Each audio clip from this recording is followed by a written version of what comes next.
montrer comment faire un bracelet Kumi Imo avec des perles. Donc, allons-y, mettons-nous au travail. Donc, il va vous falloir un disque, évidemment, de Kumi Imo. Il va vous falloir, bon, c'est pas absolument obligatoire, mais moi, c'est une grosse recommandation que j'ai, ou une grande recommandation, des bobines, 8 bobines, qui sont faites pour ça d'ailleurs. Et vous pouvez voir dans une autre de mes vidéos pourquoi je les recommande et comment les utiliser. C'est pas cher du tout. Et ça va vous rendre la vie bien plus simple. Donc, les bobines. Il vous faut bien entendu des perles rocaille. Moi, ici, je recommande la taille minimum. Ça serait la taille 8. C'est ce que j'utilise aujourd'hui. Dans les perles rocaille, plus le numéro est élevé, plus les perles sont petites. Donc 8, c'est vraiment le plus petit que vous pouvez utiliser. Après, vous allez avoir des soucis. 8 ou 6. Moi, je recommande 8 parce que les 6 étant plus grosses, elles ont une tendance à glisser beaucoup plus facilement. Et je vais vous expliquer par la suite ce que je veux dire. Vous allez comprendre. Il vous faudra aussi, bien entendu, une aiguille à grand chat. Ça aussi, j'en parle sur ma vidéo de ce que faut-il pour commencer. Voilà, j'espère que vous arrivez à voir ça. C'est une aiguille avec un gros chat au milieu. Et il vous faut du fil C long ou S long.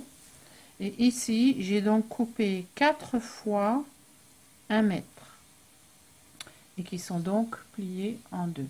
Si vous entendez du chuchotement derrière, c'est parce que là, je suis dans mon salon avec une cuisine ouverte et j'ai la cocotte minute qui est en train de mijoter. Donc voilà, c'est du pot-au-feu qui est en train de se préparer pour le dîner. Donc je plie mes 4 fils d'1 mètre en deux. Voilà, je vais essayer de les faire pour qu'ils soient tous de la même longueur et que les fins arrivent au même endroit. Si je les ai fait de la même longueur, ça devrait aller. Voilà, bon, à peu près, hein, c'est pas du perfectionnisme là. Voilà, donc j'ai mes 4 fils d'1 mètre que je plie en deux au milieu. Donc là, je vais tenir entre mes doigts ce qui correspond exactement au milieu, là. Et ce que je vais faire maintenant, c'est un nœud. Donc je garde bien la position là du milieu. Et je vais faire un nœud ici. Voilà, j'ai toujours bien ma position là. Et ramener le nœud exactement là où j'ai tenu. Voilà. Hein, donc mon truc est bien, mon nœud est bien au milieu. Voilà. Je vais vérifier, est-ce que j'ai bien fait ça? C'est pas parfait, mais enfin c'est pas mal. Voilà. Et donc, à partir de ça, on va pouvoir donc le positionner sur notre disque. On a donc 8 brins qui sont chacun de 50 cm. On est bien d'accord, hein, puisqu'on a commencé au départ avec 4 d'1 mètre. Donc, je vais les positionner là sur mes 4 points, hein, juste à côté. 1,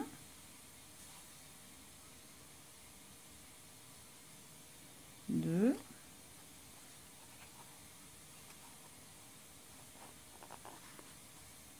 3, 4,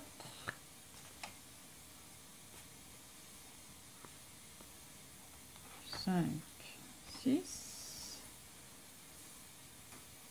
J'aime bien que ça n'est pas trop tournicoton là. Hop. Et un ici et un ici. Voilà. Et donc je positionne ça bien comme il faut. Voilà.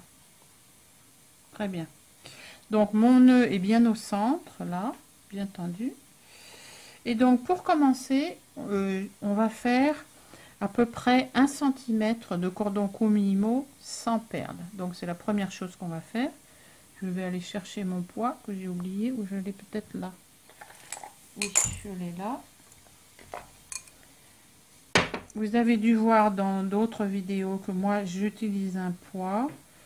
ce qui permet d'assurer que les fils vont être bien tendus. Mon poids, c'est une pierre que j'avais, une perle en fait, que j'ai attaché à un petit attache de bureau, là, voilà, et ça pèse un peu puisque c'est de la pierre. Voilà, et donc j'attache mon nœud avec ça. Oups, je vais y arriver. Voilà, ce qui fait que j'ai un peu de poids et ça me donne juste le montant de tension nécessaire pour que les fils restent tendus. Voilà. Donc je vais commencer d'abord par 1 cm de Comilimo sans perles. Hein. Donc vous avez dû voir d'autres vidéos de moi. Je commence en haut à droite, je descends en bas à droite. Ensuite je vais en bas à gauche et je remonte en haut à gauche. Et je tourne. Et on va continuer comme ça. 1 et 2. On tourne. 1 et 2. Voilà, donc j'ai fait à peu près 1 cm. Je vais vous montrer dessous. Si j'enlève mon poids, vous voyez que j'ai à peu près 1 cm de cordon. Et vraiment, il n'est pas nécessaire de faire plus, parce que comme on fait de toute façon un bracelet, cette partie-là va se retrouver dans un embout auquel on va mettre un fermoir. Hein. Donc, ça suffit très très bien. Je remets mon poids, là, et je vais continuer. Donc, vous vous souvenez que quand on fait un arrêt, on se met là, sur le 3e, comme ça je sais que quand je vais reprendre, je vais remettre là et continuer à monter d'ici. Ce qu'on va faire maintenant, c'est installer les perles sur les cordons. Donc, je vais positionner mon disque dans l'autre sens et on va parler des perles.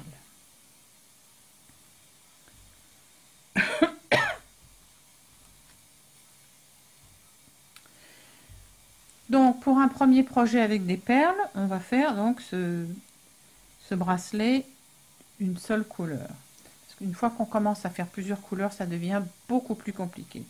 Donc, je vais prendre mon fil avec mon aiguille à grand chat, prendre mon premier, mettre mon fil, hop, vous voyez comme c'est facile, hein, et je vais enfiler à peu près, on va dire, 40 perles. Hein.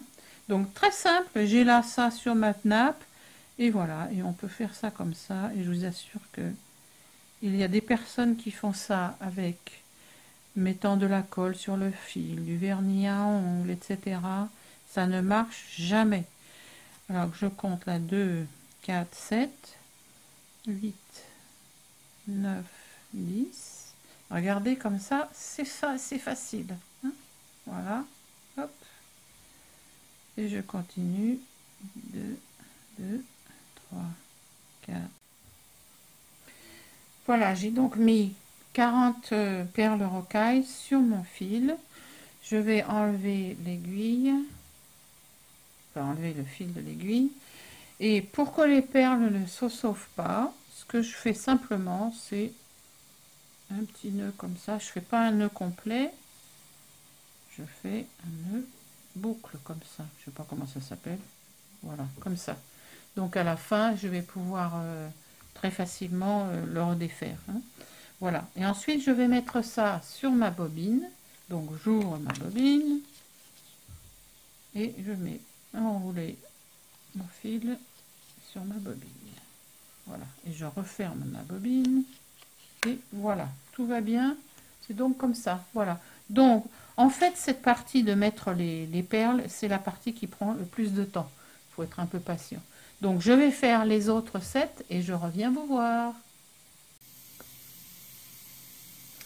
Voilà, j'ai donc fini de enfiler les perles sur les 8. Les 8 quoi? Excusez-moi, j'ai tellement l'habitude de faire tout ça en anglais. Les 8 fils, voilà. Et donc là, j'ai mon disque à l'envers, donc je vais le retourner et je vais me remettre au travail. Donc, si vous n'avez pas une très bonne vue, surtout mettez des lunettes parce que la raison pour laquelle c'est un peu difficile, c'est qu'il n'y a absolument pas de place pour l'erreur. C'est un petit peu délicat. Je vais vous montrer pourquoi. J'ai donc là mon centre. Hein. En fait, comme c'est noir en dessous, ça va pas bien se voir à la caméra. Je me demande si je pourrais peut-être faire simplement comme ça, pour que vous puissiez mieux voir. On va voir ce que ça donne. Donc, là, comme je reprends mon travail, j'ai mes trois, faire ça comme ça, voilà. J'ai mes trois cordons ici, mes trois fils. Donc, je vais commencer par le premier ici et je vais le monter à gauche, on est bien d'accord. Donc, je vais prendre le fil et je vais laisser passer, je vais retendre mes fils là pour que vous voyez bien, je vais laisser passer une perle, hein, on est bien d'accord, une perle, voilà, vous voyez, elle vient de descendre. Et la perle, il faut qu'elle se retrouve sous ce fil-là. Si vous mettez comme ça ne va pas. Vous voyez que là, la perle, je vais essayer de m'approcher de la caméra. Vous voyez que là, la perle est par-dessus le fil. Ça ne va pas. Il faut que la perle, évidemment, j'en ai d'autres qui descendent. Voilà. Il faut que la perle se retrouve sous le fil suivant. Donc, il faut... Le premier est toujours un petit peu difficile. Voilà. Vous voyez que maintenant, je monte mon fil. Et ma perle, là, elle est bien dessous. Hein. Je pivote. Et je vais donc maintenant faire celle-ci. Donc, laissez passer une perle. Et de nouveau, il faut qu'elle soit sous le fil. Voilà. C'est la partie qui est difficile en fait, avec le Komilimo, avec des perles. Si vous n'êtes pas parfaite, ça va faire un trou dans le bracelet ou le collier. Et on verra qu'au milieu des perles, il y a un espace vide. Voilà, donc faire très très attention à ça. Je reprends le suivant. Descendre une perle. De nouveau, je m'assure qu'elle soit bien poussée sous le fil suivant et ainsi de suite. Voilà, je vais remettre mon poids parce que là je pense que vous avez pu voir maintenant. Voilà, parce que cette tension est importante hein, pour que les perles restent bien au bon endroit.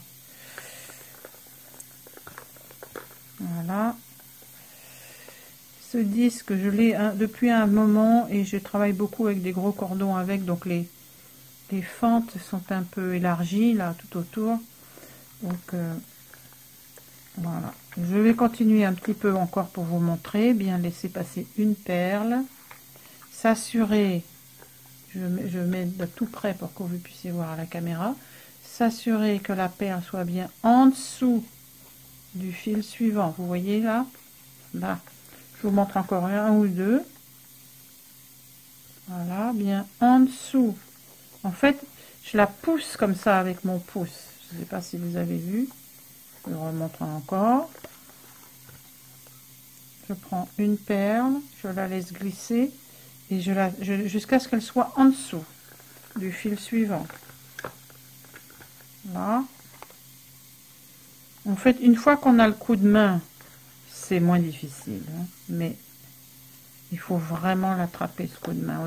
Au début, je pense que les gens ont un peu du mal, ce qui est normal. Hein. De nouveau, bien pousser la perle en dessous. Vous voyez là, hop, je l'ai poussée en dessous pour qu'elle soit calée par le fil suivant. Encore un. Là. Je peux vous montrer. Je vais encore en faire 2 ou 3 rangs avant de vous montrer ce que ça donne en dessous. Voilà.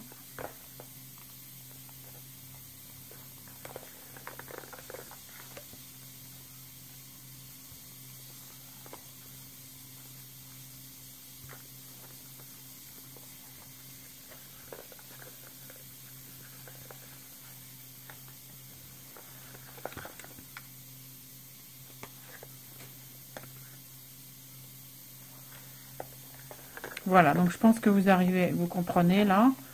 Et voilà donc mon cordon avec les perles qui commencent à se former. Est-ce que vous le voyez bien? Je vais mettre la lumière. Voilà. Voilà, vous voyez là. Hein? Très bien.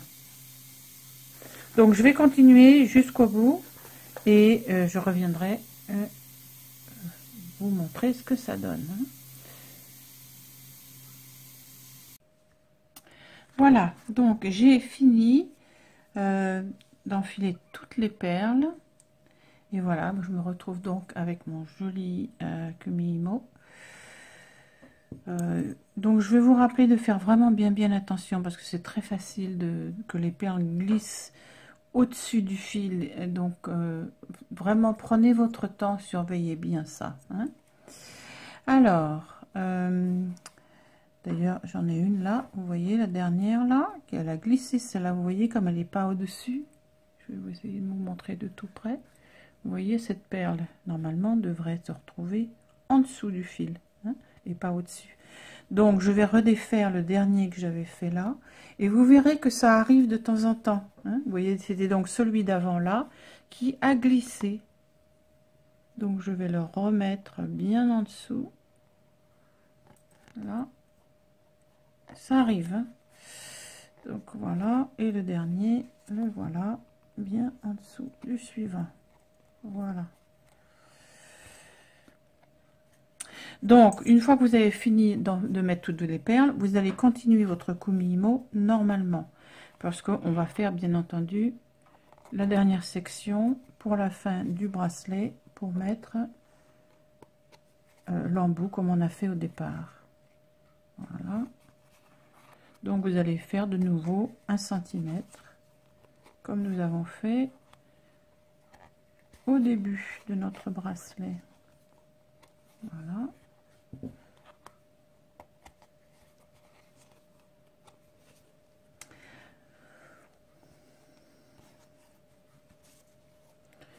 Voilà, donc là j'ai terminé.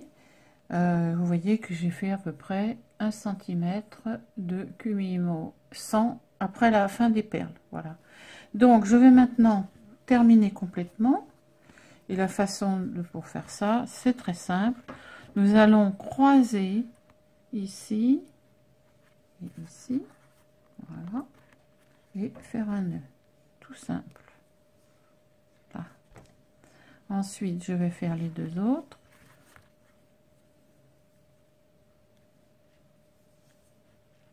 Voilà. Encore deux. Ce qui est important, donc, c'est bien de les croiser. Hein. Celui du bas, ici, avec celui du haut, ici.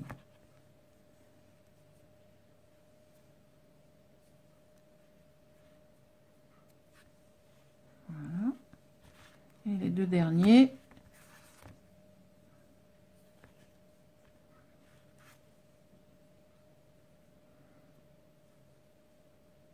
Voilà, et pour les deux derniers, je vais faire un double nœud.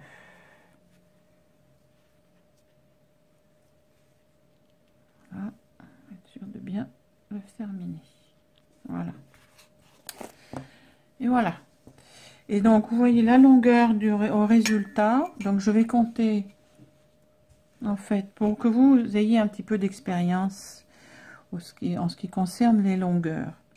Là, nous avons fait 40 perles de Kumihimo. Ce sont donc des Miyuki que j'utilise parce qu'elles sont très régulières en taille. Vous voyez que le bracelet, il est vraiment très régulier en taille. Si vous utilisez des perles de pas très bonne qualité, vous allez vous retrouver avec un collier qui ne sera pas aussi homogène que ça, un collier ou un bracelet. Hein. Donc là, la partie juste les perles, j'ai un tout petit peu plus de 15 cm. J'ai 15 cm et demi. Voilà. Hein. Et donc, on a rajouté 1 cm à chaque bout. Donc, on a à peu près 17 cm. Moi, j'ai pas les bras très fins, mais vous voyez que, voilà, ça va aller impeccable. Voilà. Donc, maintenant, ce que je vais faire, c'est mettre de la colle ici. J'utilise de la UU, c'est simplement pour arrêter le nœud, pour fixer le nœud au bout, que tout soit bien, qu'il n'y ait aucune chance pour que le kumihimo se défasse. Voilà, je le répète, je l'ai déjà dit, c'est que le kumihimo, il n'y a pas de nœud, c'est simplement des lacets ou des cordons qui sont entrelacés, ce qui fait que si on ne trouve pas, si on n'a pas un moyen de vraiment arrêter la fin, bah, ça peut très facilement se défaire. J'essaie de trouver le bout de mon fil là, voilà, ici, voilà. Donc on va laisser la colle sécher tranquillement, et puis une fois que ce sera fait, je vais couper les fils là, et ensuite je vais coller mes embouts et mon fermoir, et voilà. J'espère que ça vous a plu et je vous souhaite bonne chance. Si c'est votre premier projet de kumihimo avec les perles, eh bien bonne chance, et prenez votre temps, et il faut être vraiment tout à fait consciencieux avec ça. Voilà, amusez-vous bien.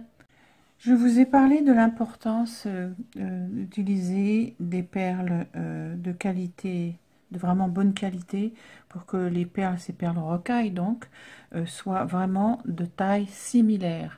Donc ça vous donne un fini vraiment harmonieux. Bon, voilà. Donc je voulais vous montrer un autre bracelet que j'ai fait il y a pas mal de temps. En fait, au contraire, avec des perles rocailles de différentes sortes, différentes tailles, différentes formes. Et voilà, donc ça donne un résultat intéressant aussi, bien entendu, mais vous comprenez bien que ça n'est pas du tout la même chose que ça. Voilà, je voulais donc vous montrer la différence. Donc ça dépend un peu aussi de vos goûts, de vos intérêts, de ce que vous avez envie de faire. Voilà, je voulais vous montrer les deux. Voilà, c'est fini. J'ai mis donc les embouts, 2 anneaux et le fermoir. Pour les bracelets, j'aime bien mettre des fermoirs aimantés parce que c'est beaucoup plus facile à mettre et à enlever. Voilà. J'espère que ça vous a plu. Au revoir.